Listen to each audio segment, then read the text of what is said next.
Hi வணக்கம். இன்னைக்கு பார்த்தீங்கன்னா அழகே அழகே சீரியல் இன்னைக்கான ப்ரொமோ தாங்க பார்க்க போகிறோம். இது இன்னைக்கு சரியான ப்ரொமோ வந்திருக்குன்னு தான் நான் சொல்லுவேன். ஏன்னா சுரேஷ் மதிக்கிட்ட கோவப்பட்டு குடிச்சிட்டு வந்திருக்காரு போல. குடிச்சிட்டு போதையில் என்ன சொல்கிறாருன்னா, நான் கல்யாணம் நின்ற அவமானத்துலலாம் கல்யாணம் பண்ணல உன்னை, எனக்கு உன்னை பழி வாங்கணும், திமிரை அடக்கணுன்றதுக்காக தான் கல்யாணம் பண்ணேன்ற மாதிரி சொல்கிறாரு.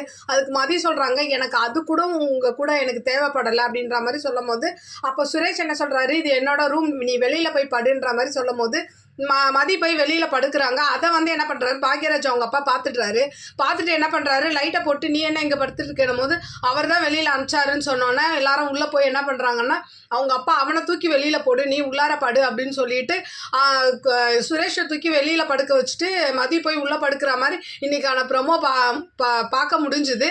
பார்க்கலாம் இதுக்கப்புறம் சீரியல் எப்படி சூடு பிடிக்குதுன்னு பார்த்துட்டு நான் உங்களுக்கு ரிவ்யூ கொடுக்குறேன். என்னோட சேனல் பிடிச்சிருந்தா லைக் பண்ணுங்கள், ஷேர் பண்ணுங்கள், கமெண்ட் பண்ணுங்கள். என்னோட சேனலை சப்ஸ்கிரைப் பண்ணி சப்போர்ட் பண்ணுங்கள். நன்றி, வணக்கம், பாய்.